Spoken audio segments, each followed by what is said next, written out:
In the name of the one who loves the beloved and love itself. Amen. Please be seated.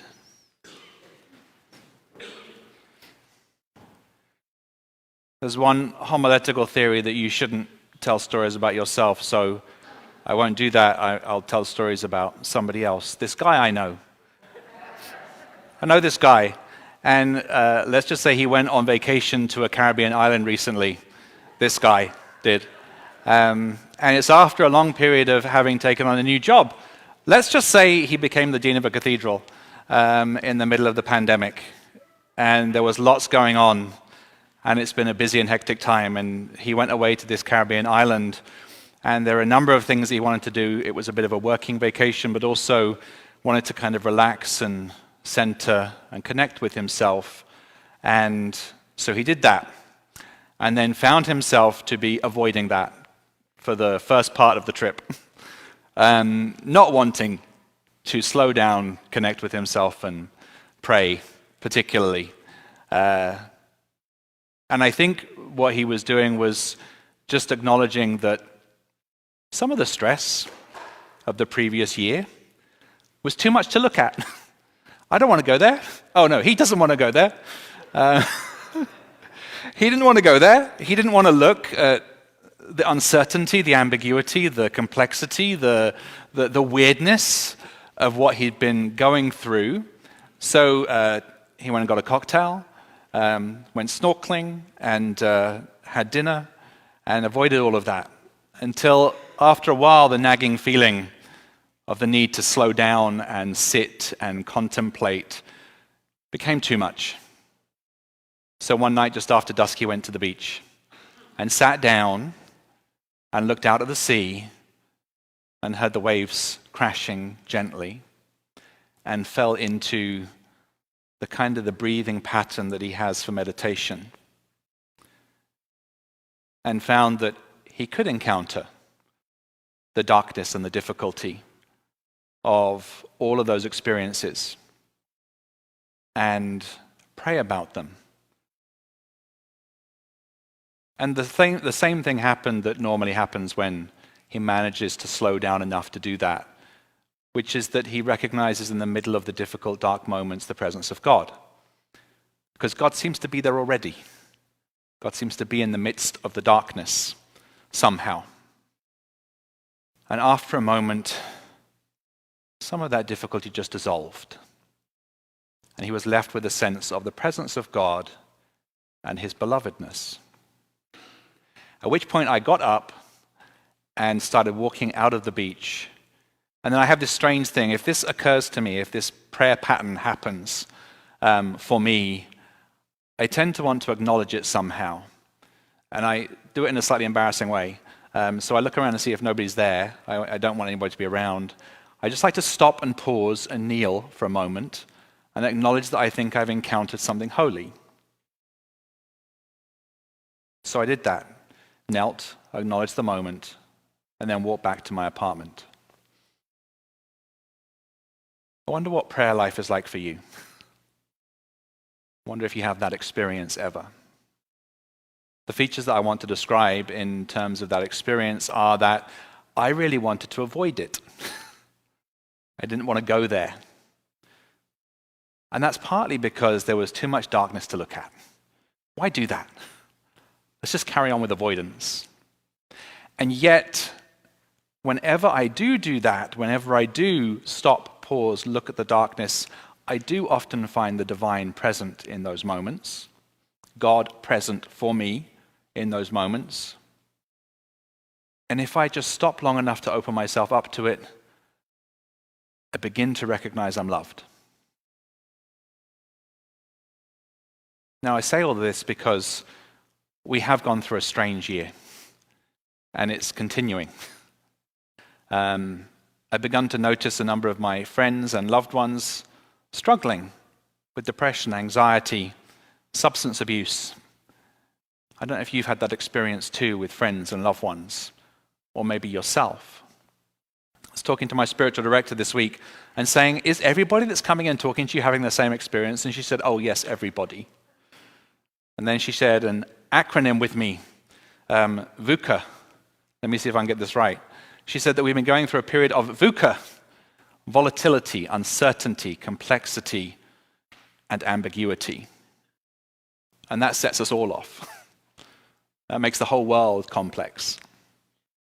And it makes us struggle and strain.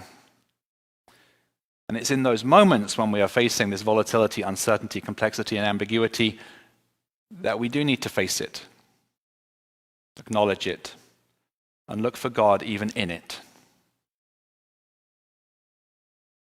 In the story of the Transfiguration, the thing that's really most fascinating to me is that there is a great deal of fear and darkness in the text. There is a great deal of fear and darkness. Jesus shines bright, his face is transfigured before the disciples. You'd think that was great, but they get terrified. They see God in their friend and they are scared. Then a cloud gathers and they are standing on the threshold of the cloud. And it says they're afraid. You think that the cloud was some difficult, ominous, dark force, but it's not, it's God. They're standing on the threshold of encountering God the Father, and it's dark.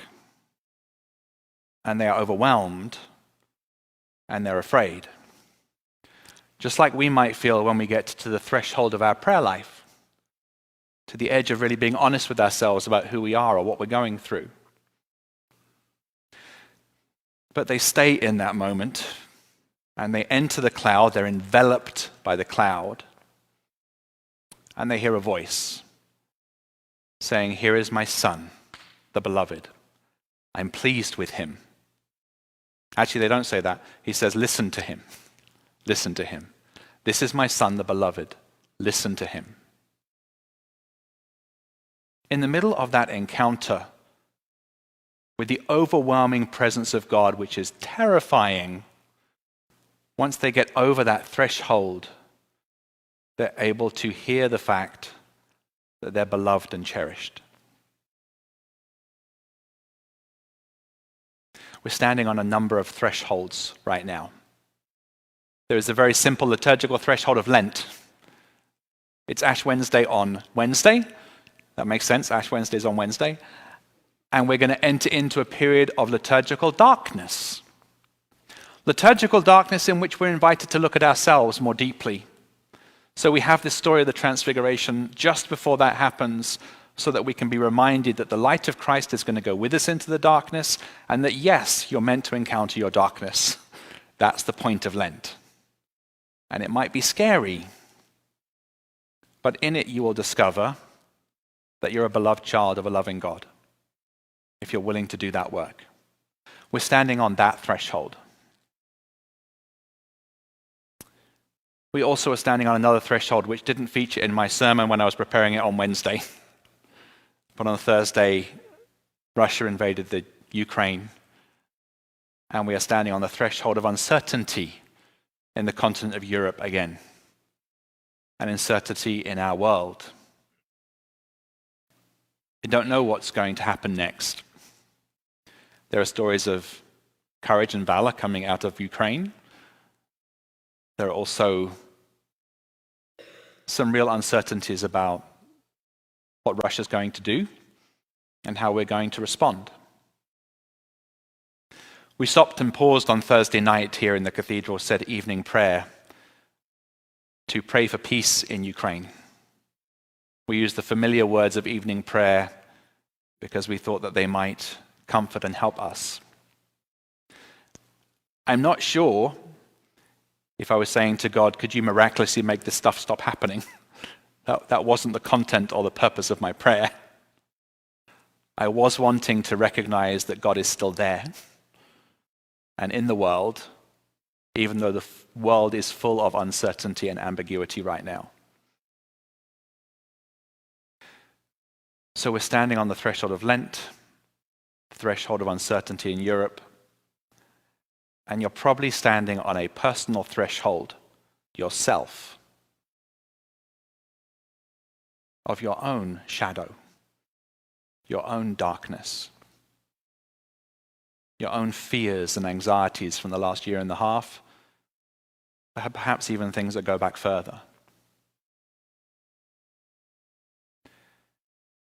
And I don't have a simple answer as to what we should do next, apart from what the text tells us today in the gospel, which is feel the fear, see the darkness and uncertainty, and step into it anyway. And step into it with the assurance that the light of Christ is still shining, even if the world looks dark. And that when we do enter into our prayer lives fearlessly,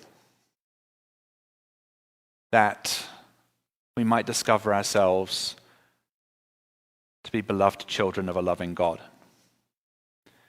And the one thing I'm sure of is that the world will be better the more people recognized that they are beloved children of a loving God. And whilst our prayer might not transform the will of the Russian leader in this moment, the more people there are in the world that recognize they are taken up by the love of God and are living in the love of God, the better our world will be. And the more likely we are to be able to navigate this present darkness. Amen.